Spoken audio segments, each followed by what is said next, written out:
Hey guys, welcome back to my channel. Nine tail fox 1938 के season 2 के episode 2 में आपका स्वागत है। अगर आपने इससे पिछला एपिसोड नहीं देखा है तो आई सजेस्ट कि आप पहले उसे देख लीजिएगा, जिसका लिंक आपको डिस्क्रिप्शन में मिल जाएगा। एपिसोड की स्टार्टिंग में ली रैंग और लियोन उस ट्रेन में आ जाते हैं और आते ही उस डिटेक्टिव से पंगे ले लेते हैं। एंड ये वही है जिसका राइट पैर उन्होंने कटवा दिया था और इसका नाम जंग देसंग है। डिटेक्टिव इन दोनों को मारने वाला होता है, पर तभी वो अपने मास्टर को देखकर वहाँ से चला जाता है और इसके मास्टर का नाम है अकीरा साइतो और ये भी थोड़ा सा इंपॉर्टेंट कैरेक्टर है। ट्रेन में होंगजो और शिंजू भी होते हैं और शिंजू बाकी के लोगों के साथ फंस जाता है और यहाँ से भागने की प्लानिंग करने लगता है। इन दोनों के सामने एक लेडी, उसका डॉग और एक ब्यूटीफुल गर्ल होती है एंड इस गर्ल का नाम है यांग योंग ए और ये मिस जोसन बनना चाहती है। तो इस लड़की को आप याद रखेगा। ली रैंग बस उस डॉग को प्यार से घूरे जा रहा था क्योंकि उसे डॉग्स बहुत ज्यादा पसंद है। लियोन जबरदस्ती उसे एक एग खिला देता है और फिर कुछ सोचने लगता है और सीन फ्लैशबैक में जाता है जहाँ लियोन पास्ट तेलुपा के पास आया था और वो कहता है कि आपकी फ्यूचर सेल्फ ने यहाँ पर मुझे किसी इंपॉर्टेंट काम से भेजा था। मैंने काम तो पूरा कर दिया पर मैं टाइम से वापस नहीं जा पाया, तो प्लीज मुझे जाने का तरीका बताओ क्योंकि घर पे कोई मेरा वेट कर रही है। तो पास्ट तेलुपा कहते हैं कि एक तरीका है, पर पहले इस ट्रेन में जाओ और इसमें तुम्हें एक लेजेंडरी पाइप मिलेगा, उसे लेकर आओ, फिर बताऊंगी। ली रैंग कहता है कि वो लेजेंडरी पाइप जापानीज लोगों के पास है, लेकिन इस ट्रेन में किसके पास है ये कैसे पता लगेगा।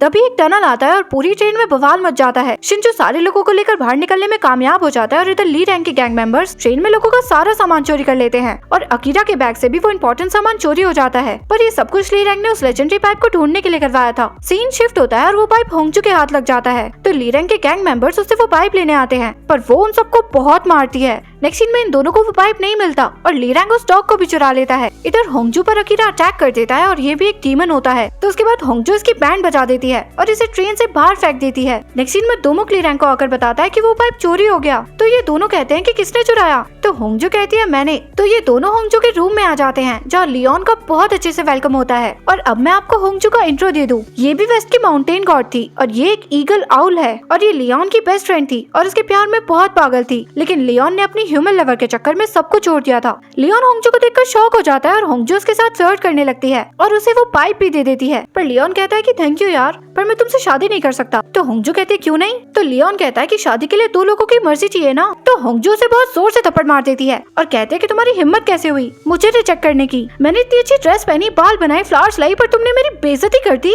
तो लियोन ली रैंग को वहाँ से बाहर भगा देता है। इधर ये डिटेक्टिव बचे हुए लोगों को मारने लगता है, तो शिंजू से बर्दाश्त नहीं होता। नेक्स्ट सीन में ये दोनों बच्चों की तरह एक दूसरे से लड़ रहे थे, पर तभी इन दोनों में एक रोमांटिक सीन बन जाता है, पर लियोन उसे छोड़ देता है, तो ये दोनों फिर से लड़ने लगते हैं। लियोन ली रैंग से हेल्प मांगता है पर वो उसे टाटा बाय बोलकर निकल लेता है। लियोन होंगजू को ट्रेन से बाहर फेंक देता है, तो वो अपनी पावर से पूरी ट्रेन को रोक देती है, पर तभी वहाँ पर ली रैंग आकर लियोन को बचा लेता है और इधर शिंजू सबको लेकर वहाँ से भाग जाता है। ली रैंग कहता है कि उसने ट्रेन को कैसे रोक दिया, तो लियोन कहता है कि स्ट्रेंथ के मामले में वो चारों माउंटेन गॉड से सबसे ज्यादा पावरफुल है, काश ये मुझसे दोबारा ना मिले। नेक्स्ट सीन में हम यूनो के घर का सीन देखते हैं जहाँ चीफ कातो यूनो के फादर को उस बॉम्ब वाले इंसिडेंट के बारे में बता देता है, पर इनडायरेक्टली कहता है कि उसमें गिंको की कोई गलती नहीं थी। रियल कल्प्रिट के शोल्डर पर तो गन शॉट है। तो गिंको के फादर उसे चेक करने लगते हैं पर वहाँ कोई निशान नहीं होता, तो गिंको शॉक हो जाती है। तो उसके फादर कहते हैं कि ये कंट्री कभी आजाद नहीं हो सकती और अगर इस मूवमेंट में तुम भी शामिल हुई तो मैं तुम्हें भी मार दूंगा। नेक्स्ट सीन में बेचारा शिंजू भटकता हुआ इन वुल्व्स के पास आ जाता है और इनके साथ बैठकर खाने लगता है, पर ये दोमुक उसे भी बेहोश कर देता है और उसकी सारी चीजें चुरा लेता है। नेक्स्ट सीन में लियोन वो पाइप पास तेलुपा को दे देता है, तो वो उसे वापस जाने का तरीका बताती है कि गेट ऑफ टाइम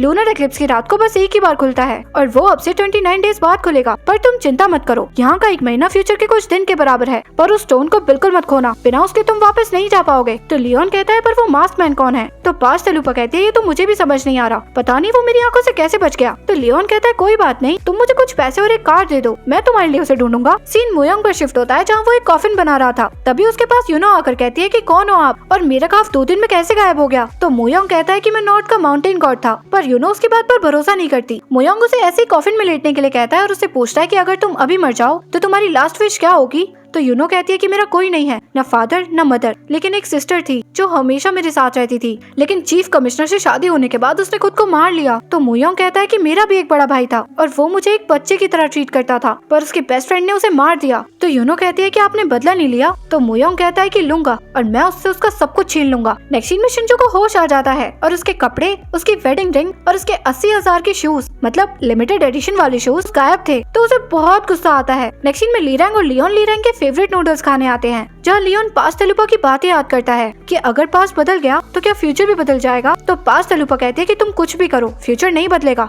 तो लियोन ली रैंग से कहता है कि अगले 1 महीने तक तुम मेरे साथ रहना। तो ली रैंग साफ मना कर देता है और कहता है कि तुम वो लियोन नहीं हो जिसे मैं जानता हूँ, और उसका फोन निकाल कर कहता है कि कौन हो तुम, मैंने बहुत सारी अलग चीजें देखी हैं, पर ऐसी चीज मैंने आज तक नहीं देखी। तो लियोन कहता है कि अगर अगले 1 महीने तक तुम मेरे साथ रहे तो मैं ये फोन तुम्हें दे दूंगा, और वो उसके साथ सेल्फी भी लेता है और कहता है कि ये तुम्हें यहाँ कहीं नहीं मिलेगा। तो सोच लो, नेक्स्ट सीन में चीफ को पता चल जाता है कि वो पाइप चोरी हो गया है और किसी और के हाथ लग गया है। तो वो एक एक करके सबको मारने लगता है और उसकी आंखें रेड हो जाती हैं। दैट मीन्स कि वो भी एक डीमन है। वो अकीरा का गला चौक कर देता है और उससे कहता है कि कैसे भी करके उस पाइप को ढूंढो। नेक्स्ट सीन में ये दोनों एक बुटीक में आ जाते हैं कपड़े लेने के लिए, जहाँ ली रैंग से टाई नहीं बनती। तो उसके पास एक लड़की आती है उसकी हेल्प करने के लिए। तो ली रैंग उसे खुद से दूर कर देता है। तो वो लड़की उसे सिखाने लगती है पर वो नहीं कर पाता। तो वो उससे कहता है कि तुम ही कर दो। तो वो लड़की टाई बांधने लगती है और ली रैंग से अट्रैक्ट हो जाती है। नेक्स्ट सीन में ये दोनों कूल डूड बनकर बाहर आ जाते हैं और इधर बेचारा शिंजो भिखारी की तरह घूम रहा था। नेक्स्ट सीन में ये दोनों म्योंगक वापस आ जाते हैं, जिसका दरवाजा होंगजू खोलती है क्योंकि यहाँ की मैडम और ओनर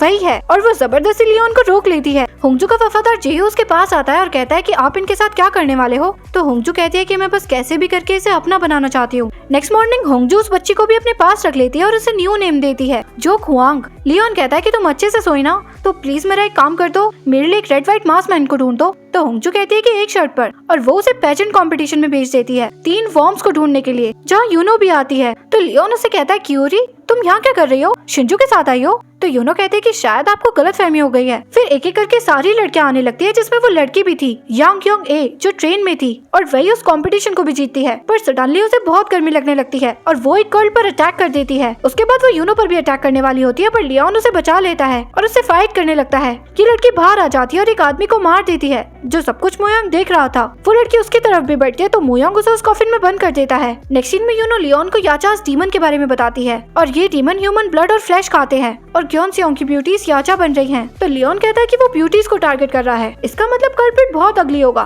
खैर मैंने तुम्हारी जान बचाई है तो तुम्हें मुझे याचास के बीच का कॉमन लिंक बताना होगा। तो यूनो कहती है कि वो सब सेम ब्यूटी सैलून में गई थी, चोयसेओंगजा हेयर सैलून। नेक्स्ट सीन में ये दोनों सैलून में आ जाते हैं, जहाँ की ओनर इन दोनों को देखकर फ्लैट हो जाती है और तुरंत इन्हें हायर कर लेती है। नेक्स्ट सीन में यूनो म्योंग से कहते हैं कि आपको 3 वॉर्म्स के बारे में पता है। तो मुयोंग कहता है कि तुम्हें किसने बताया। तो यूनो कहती है लियोन ने। तो मुयोंग कहता है कि 3 वॉर्म्स ह्यूमंस को कंट्रोल करते हैं और स्पेशली उन्हें टारगेट करते हैं जिनके अंदर डिजायर्स होती हैं। और इधर वो लड़की अब भी कॉफिन में बंद थी। नेक्स्ट सीन में शिंजो को जॉब मिल जाती है और वो डिलीवरी करने के लिए उसी सैलून में आता है, पर ओनर उसे अंदर नहीं आने देती। लियोन नोटिस करता है कि सैलून के ज्यादातर मिरर्स टूटे हुए थे, पर तभी उसके पास एक ग्रैंड मदर आती हैं, जिनके सर में बहुत चूहे थी, और इधर बेचारी ली रैंग का ये आंटीज फायदा उठा रही थी, बार बार उसे टच करके। नेक्स्ट सीन में सबके जाने के बाद ये दोनों तलाशी लेने लगते हैं, पर तभी इन्हें नॉक करने की आवाज आती है। तो ये दोनों डर जाते हैं और बेचारा शिंजो वापस चला जाता है। नेक्स्ट सीन में लियोन यूनो को एक स्पेशल क्रीम देता है, जो ओनर अपने स्पेशल क्लाइंट्स को बेचती थी। तो यूनो कहती है कि मैं इसके बारे में पता करके बताती हूँ। नेक्स्ट डे ली रैंग कहता है कि उस क्रीम में कुछ नहीं था, इसका मतलब ये सब हमें दोबारा करना पड़ेगा। ये दोनों सैलून में आ जाते हैं, जहाँ लेडीज इन दोनों को देखकर पागल हो जाती हैं। नेक्स्ट सीन में ली रैंग के गैंग मेंबर्स उसे मिरर लाकर दे देते हैं, और इधर आंटीज पागल हो जाती हैं और लियोन पर अटैक कर देती हैं, क्योंकि वॉर्म्स ने इन सबको कंट्रोल कर लिया था। ये दोनों जैसे तैसे मिलकर इन सबको कंट्रोल करते हैं। तो लियोन कहता है कि किसी ने रात को शैम्पू में कुछ मिलाया था,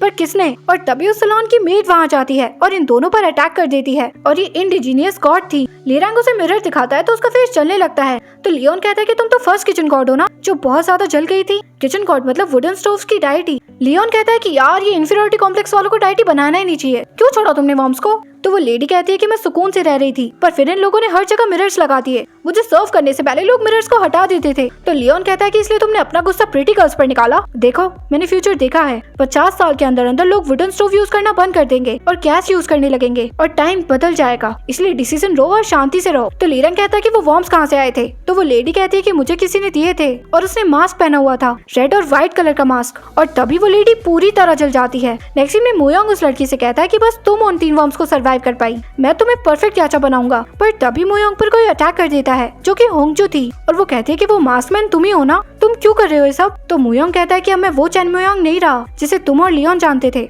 वैसे मैंने तुम्हें बहुत मिस किया। तो होंगजू से हक कर लेती है और कहती है कि मुझे यकीन नहीं हो रहा कि तुम जिंदा हो। नेक्स्ट सीन में शिंजो फाइनली लियोन को देख लेता है और उसे भागकर हक करके रोने लगता है। फिर वो ली रैंग को भी हक करने वाला होता है, पर वो उसे किक कर देता है। फिर ये तीनों साथ में बहुत खुश होते हैं और इसी मोमेंट पे हमारा ये एपिसोड यहीं खत्म हो जाता है। आई होप कि आपको आज का एपिसोड पसंद आया होगा। अगर पसंद आया हो तो प्लीज लाइक कर दीजिएगा, कमेंट कर दीजिएगा, अपने दोस्तों के साथ शेयर करना बिल्कुल मत भूलिएगा। मिलते हैं नेक्स्ट एपिसोड में गाइस, तब तक के लिए बाय गाइस।